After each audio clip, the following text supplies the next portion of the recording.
제33장.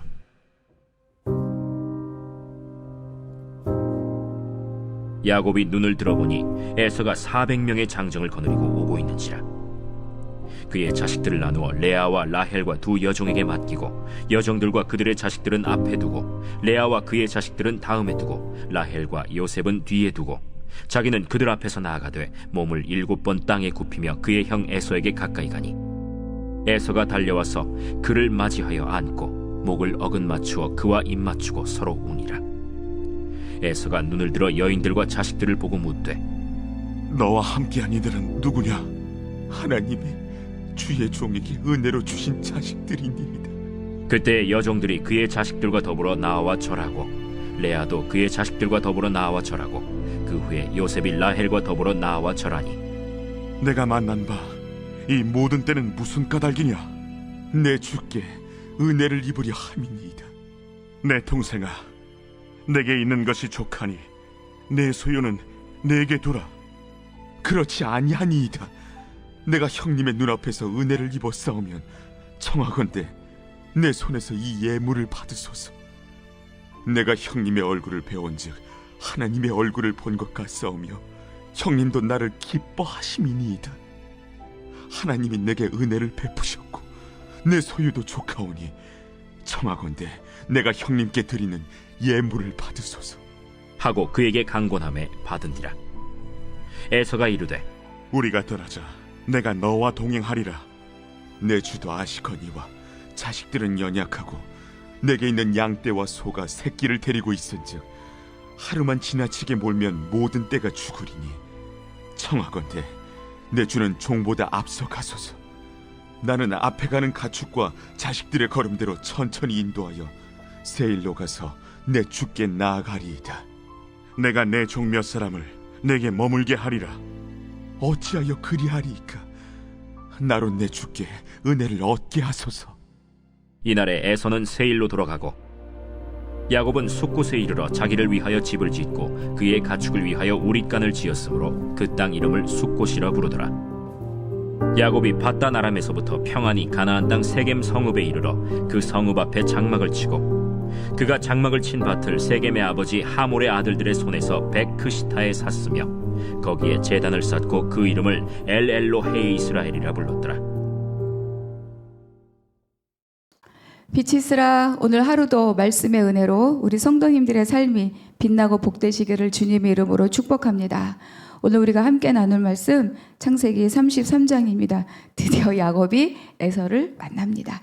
20년 동안 이제 묵혀두었던 이 일을 마주하게 된 거죠. 그러니까 야곱은 너무 두려워서 아내 여종들 또 여종의 아들들 또 뭐 자기 아내들 아들들 이렇게 다 재물을 보내고 자기는 도저히 갈 수 없어서 야복강 나루에서 홀로 머물렀습니다.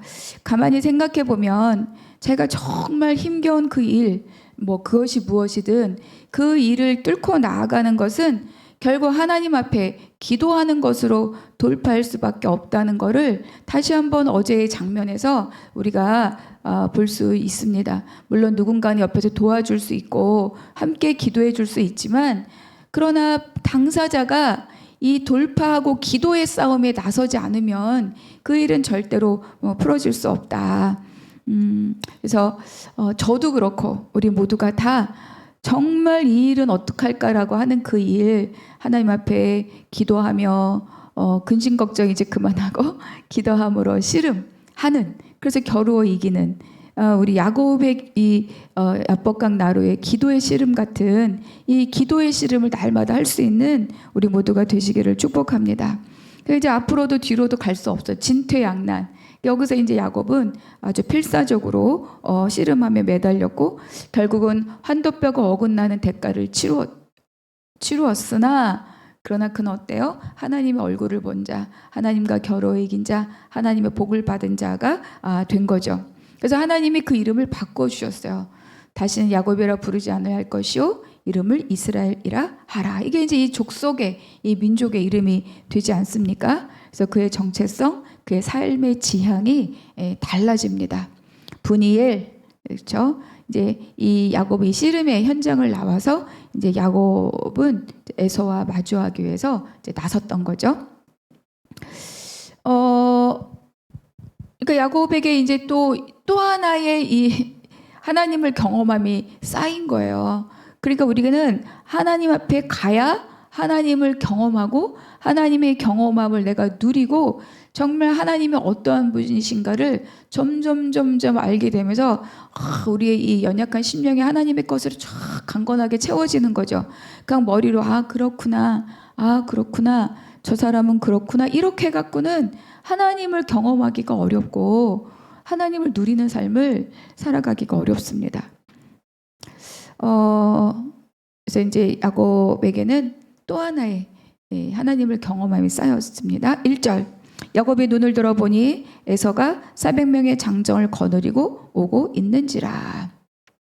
딱 보니까 이제는 이제 들었던 400명을 이제 눈앞에서 보게 됐습니다. 그래서 이를 본 야곱이 여종의 자식들은 앞에, 또 레아의 자식들, 그리고 라헬, 요셉은 뒤에 두고 에서에게 이제 가까이 가는 거죠. 이렇게 이제 자식들을 나누어 두고 이제 에서를 향해서 가까이 갑니다. 3절 자기는 그들 앞에서 나아가되 몸을 7번 땅에 굽히며 그의 형 에서에게 가까이 가니. 그런데 지난번 봤던 모습과 달라진 게 있어요. 야곱은 가족들의 맨 뒤에 섰잖아요. 그리고 안 갔잖아요. 근데 이제는 지난번과 맨 앞에 섰죠. 맨 앞에. 야곱의 달라진 모습입니다. 하나님의 주신 이 가족, 그리고 내가 이 문제는 그들이 마주쳐야 될 문제가 아니라 야곱 자신이 마주쳐야 될 문제잖아요. 여기 보니까 그래서 그들 앞에서 나아가되, 그러니까 맨 앞에 가족을 뒤에 쭉 두고 맨 앞에 나아가고 있다. 야곱의 달라진 모습을 볼 수 있습니다. 야곱이 그러니까 철저하게 자신을 낮추고 최대한 예우를 갖춰서 형 앞에 갑니다. 그러니까 이제 땅에 7번 이렇게 절하는 거는 이제 그 고대 시대에 왕이나 점령자들에게 갖추어 드리는 예절입니다. 그러면서 이제 이렇게 7번 그렇게 이제 형을 예우를 하는 거죠. 그런데 이제 뭐 이때 이미 분이엘을 지나온 이스라엘이라고 이름을 받은 이 야곱은 막 어쩔 수 없어서 두려움으로 이게 아니라 이 상황을 내가 하나님 은혜로 내가 감당해야 되겠다 마음을 먹고 나왔기 때문에, 그리고 자기의 그 과거와 직면해야 된다는 거 알고 또 그 힘을 갖고 나왔기 때문에 막 위선이 아니라 정말로 그 시간을 뉘우치고 형과 정말로 화해하고자 하는 간절한 마음으로 성심성의껏 이 에서를 예우했을 것입니다. 4절 에서가 달려와서 그를 맞이하여 안고 목을 어긋맞추어 그와 입맞추고 서로 우니라. 너무 뜻밖의 야곱은 생각하지도 못했던 상황이 지금 벌어진 거죠. 야곱의 두려움이 한순간에 싹 사라집니다. 그리고 두 형제가 막 끌어안고 달려와서 맞이하고 목을 어긋맞추어 그와 입맞추, 이건 다 사실 에서가 한 거예요. 서로 우니라. 그렇죠? 그러니까 이제 야곱이 하나님과 씨름하며 기도했던 형의 손으로부터 구해 줄 것을 기도했잖아요. 그 야곱은 이제 이렇게 환도뼈가 부러져서 다리를 절면서 야곱에게 에서에게 절을 하면서 그렇게 지금 자기의 죄를 바라보고 가는 거죠. 근데 거기에 이제 에서가 달려옵니다. 그러니까 이 모습이 현재의 야곱의 실존인 거죠. 다리는 절지만 하나님을 경험한 자이고 자기가 지난날 형에게 잘못했던 것들을 모른 척하거나 외면하거나 핑계대지 않고 바라보고 직면하고 사죄하러 가고 있는 야곱. 이게 이제 지금 이 야곱의 실존입니다. 그래서 이제 이 새롭게 시작된 그의 이름, 그의 삶으로 에서를 마주하는 거죠. 그러니까 이 9절에서 이제 4절에서 보면 에서의 모습이 야곱보다 훨씬 주도적으로 지금 야곱을 환영하고 끌어안고 있다는 것을 알 수 있죠. 그러니까 에서는 그의 기질대로 굉장히 호탕한 그런 또 성격을 가진 사람입니다. 그러니까 20년의 긴 세월, 그리고 또 그것과 함께 장자권, 그리고 하나님의 언약의 계승, 이런 것들을 다 이제 야곱에게 빼앗겼다고 막 죽이려고까지 마음 먹었었는데 지금 아주 야곱을 이렇게 격하게 환영하고 있습니다. 그러니까 오직 하나님이 야곱에게 베풀어 주신 은혜이고 이것이 야곱에게만 은혜이겠습니까? 에서에게도 그 마음을 녹여서 형제를 맞이하게 하는 에서에게도 주신 하나님의 손길이다. 5절 에서가 눈을 들어 여인들과 자식들을 보고 묻되 너와 함께한 이들은 누구냐? 야곱이 이르되 하나님이 주의 종에게 은혜로 주신 자식들입니다. 그러니까 야곱은 이때가 무엇이었느냐? 이들은 누구냐? 그러니까 이 에서의 질문에 다른 아무 말도 하지 않아요. 오직 뭐라고 합니까? 주의 종에게 주신 은혜. 그러니까 하나님의 일하심으로 고백을 합니다. 사실 야곱이 가족을 이루는 과정이 결코 녹록지 않았잖아요. 갔는데 이랬고 이게 아니, 오직 하나님의 은혜로 저에게 주신 복입니다. 그러니까 모든 것을 하나님이 베풀어 주신 은혜라고 고백합니다. 여러분 우리 성도님들의 가정들이 모두가 다 뭐 때로는 다툼이 있고 뭐 어려움이 있지만 가족들을 바라보시면서 하나님이 우리에게 주신 은혜입니다. 하나님이 우리에게 주신 각각 서로에게 주신 하나님의 복입니다. 이렇게 서로를 향해서 아버지 앞에 고백할 수 있는 그런 복된 가정이 되시기를 주님의 이름으로 축복합니다.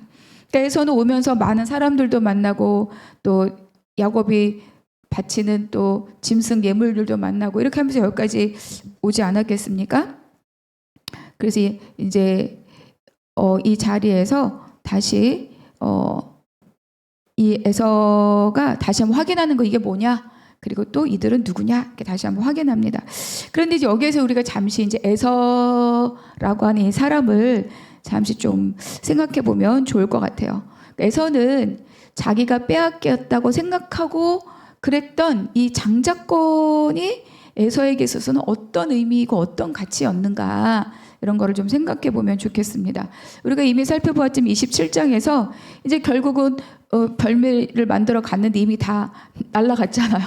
그러니까 에서가 아주 아버지 앞에서 목 놓아 울고 아버지께 복을 달라고 아주 애원을 합니다. 38절에 보니까 27장에 에서가 아버지에게 이르되 내 아버지여 아버지가 빌 복이 이 하나뿐이리까 내 아버지여 내게도 축복하소서 내게도 그리하소서 하고 소리를 높여오니 그러니까 이삭이 야곱에게 다 줬죠. 그를 너의 주로 세우고 또 형제의 주로 주었고 곡식과 포도주를 주었고 그러니까 모든 다스림의 권세와 모든 삶의 부요가 다 이제 야곱에게 갔어요. 그러니까 그것밖에 없으니까 남은 거 하나도 없으니까 뭐라도 주십시오 이러면서 이제 목 놓아 울었던 거죠. 아버지는 너에게 더 이상 줄 것이 없다. 너는 땅의 기름짐에서 이슬에서 멀다. 너는 칼을 의지하고 살 것이다. 이랬던 거예요. 그래서 이제 막 죽이겠다고 마음을 먹은 거고 야곱은 그래서 바단 아람으로 도망갈 수밖에 없지 않았습니까? 그런데 이제 오늘 이 야곱을 맞이하는 에서의 모습 속에서 보면 그가 지금 살고 있는 삶의 형편이 매우 넉넉하고 여유롭다는 것을 알 수 있죠. 9절에 보니까 에서가 이르되 내 동생아 내가 있는 것이 족하니 내 소유는 내게 두라. 또 11절 야곱은 형님의 얼굴을 배운즉 하나님의 얼굴을 뵌 것 같다고 말하며 이렇게 얘기하죠. 형님의 얼굴을 배운 줄 하나님의 얼굴을 뵌 것 같다. 그리고 강권하니까 에서가 이걸 받은 거예요. 물론 이제 주고받는 거는 당시 예물을 드리는 사람은 여러 번 권하고 정성스럽게 권하고 또 받는 사람은 여러 번 거절하다가 또 받고 그러니까 아브라함이 막벨라구를 살 때 주고받고 이런 관습이 있었던 것처럼 여기도 그렇게 주고받는 이런 관례적인 형식이 있어서 지금 그렇게 하는 겁니다. 그런데 그거를 받았냐 안 받았냐가 아니라 400명을 이끌고 달려올 만큼 에서가 지금 사는 삶의 모양이 어떤 면에서는 굉장히 재력도 있고 영향력도 있고 그의 나름대로 자기 영역을 다스리고 거느리면서 살고 있었다는 거죠. 그러니까 이 속에서 에서는 자기가 장자권을 놓치고 또 하나님의 약속의 복을 놓쳤어도 그가 이 땅에서 자기 뜻대로 세상을 살아가는 것에 아무 지장도 없구나를 알고 있는 사람인 거예요. 그렇게 알고 있는 사람인 거죠. 에서도 야곱 못지않은 재물이 이미 있고, 그렇죠? 오히려 먼 곳에서 고생하고 돌아온 야곱보다 더 안정적인 영역들 안에서 자기를 마음껏 누리고 자기의 마음껏 자기를 드러내면서 사는 삶을 지금 살고 있다. 그러니까 에서의 마음에 빼앗겼다고 생각했던 장자권에 대한 아쉬움이나 갈증이나 이런 것이 없는 거죠. 갈망이 없어요. 절박함이 없어요. 그리고 그렇기 때문에 하나님의 손에 의해서 번성됨이 무엇인지를 이 에서는 알 수가 없죠. 그러니까 하나님의 복이 무엇인지를 이 에서는 알 수도 없어요. 누리지 못하는 거죠. 그러니까 장자권이 없어도 그것과 상관없이 그저 지금 살고 있는 삶이 만족스럽고 그러면 되는 바로 그런 사람이었던 거죠. 그러니까 과연 에서가 기대고 그렇게 억울하게 없느냐, 남아있는 게 없느냐, 그렇게 억울하게 동생을 죽이려고까지 했던 그의 갈망으로 바라보았던 장자권은 과연 무엇이었는가? 그러니까 막 그거 뭔가를 빼앗겼다고 생각할 때는 막 분하고 억울하고 원통했지만 보니까 그냥 자기 사는 삶에 아무런 지장이 없어. 그러니까 어쩌면 이 사람은 자기 능력대로 또 아버지의 그늘 아래 또 아버지의 영향력 아래 자기 하고 싶은 것 또 뭐 살고 싶은 방법대로 갖고 싶은 대로 먹고 싶은 대로 살고 싶은 대로 다 살고 있으니 그 내가 빼앗겠다고 하는 것에 대한 가치가 무엇인지를 모르는 그런 사람이었던 거죠. 그러니까 이런 그의 내적인 모습이 과거의 야곱에게 포착이 된 거예요. 그러니까 그렇게 쉽게 속여 빼앗김을 당하는 그런 빌미를 이 사실은 에서가 제공을 한 겁니다. 그때도 속인 자보다 속임 당한 자가 더 어리석다 말씀드린 것처럼. 그러니까 우리가 이 세상을 살면서 예수 믿지 않고 복음이 아니어도 내가 먹고 사는데 생활하는데 내 삶을 누리는데 아무 지장이 없다. 그래서 예수를 뭐하러 이렇게 생각하는 사람이 바로 이러한 모습인 거죠. 얼마 전에 이렇게 뉴스를 언제적 뉴스인지 모르겠는데 여러 가지 이제 한국 사회를 진단하는 것 중에 너무 슬픈 항목이 있었어요. 사람을 신뢰하느냐. 그런데 한국 사람들, 우리나라 사람들은 한국을 특히 청소년들에게 물어봤는데 사람을 신뢰한다고 말한 비율이 26%래요. 근데 이제 다른 나라들은 거의 50%는 다 넘어가더라고요. 그만큼 우리나라가 사람에 대한 신뢰가 점점 부족해지는 그런 나라가 되고 있다. 그런데 청소년들에게 이 질문이 사실은 충격인데 다시 한번 이런 질문을 했다고 합니다. 내가 10억을 받을 수 있다면 10억을 준다면 죄를 짓고 1년 동안 감옥에 가겠느냐. 그 죄 짓고 감옥에 1년 동안 가는 대가가 10억인 거죠. 10억을 지면 죄를 짓고 1년 동안 감옥에 가겠느냐. 그런데 놀랍게 고등학생 47%가 갈 수 있다. 이렇게 대답을 했다는 겁니다. 이게 초등학생도 대답을 했던 걸로 제가 기억이 나는데 30%, 40%. 대학생 청년으로 가면 50%라는 거예요. 그러니까 다 뭐예요? 내가 그냥 배불리 먹고 살 수 있는 돈만 있으면 어떠한 삶의 가치들이 다 의미가 없다는 것이 바로 우리나라의 비극이고 우리 청소년들의 생각이 돈만 있으면 다른 건 다 소용없다. 그러니까 뭘 해도 다 어디와 연결이 된, 다 돈과 연결이 된 지금 이러한 시대를 이런 시대 안에서 우리가 복음을 전하고 우리가 자녀들을 믿음으로 키우고 우리 자체가 믿음으로 살아가는 삶을 우리가 이 땅에서 살아내야 되는 거죠. 그러니까 야곱처럼 기도로 씨름하고 믿음으로 씨름하고 그런 씨름의 시간이 없으면 우리는 이 땅에서 살아낼 재주가 없습니다. 그러니까 에서는 장자권의 진정한 가치를 모르는 채로 무언가 내 것인데 빼앗겼다. 그것 때문에 울고불고 했던 사람이 아닌가.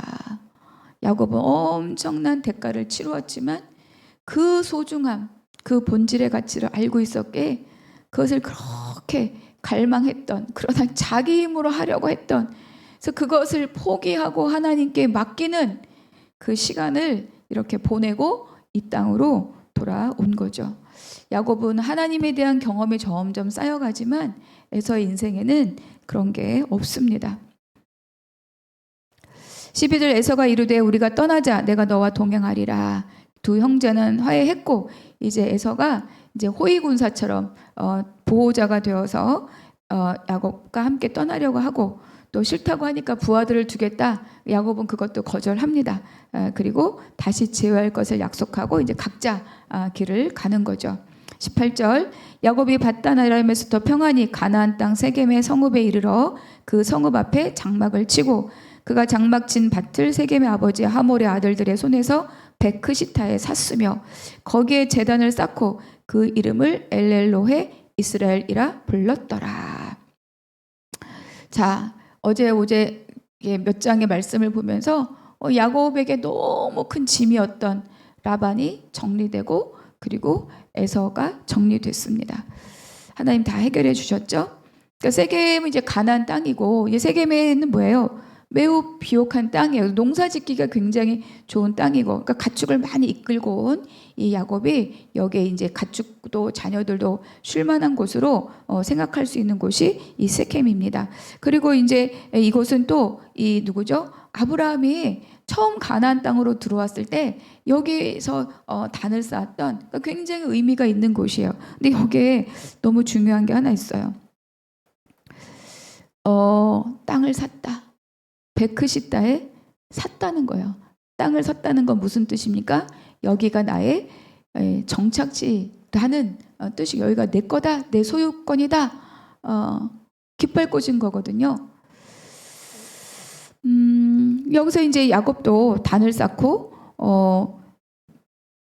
엘로헤 이스라엘 하나님이라고 하면서 지금 이 자리까지 이끌어 오시고 그 어려웠던 라반과 에서를 해결하시고 여기까지 하나님 약속하신 대로 안전하게 인도해 오시고 하나님 이스라엘의 하나님이라고 하나님을 부르고 고백하면서 단을 쌓았습니다. 그 세겜은 여러 가지 면에서 야곱에게 굉장히 가슴 벅찬 정말 감사하다 이렇게 고백할 수 있는 땅입니다.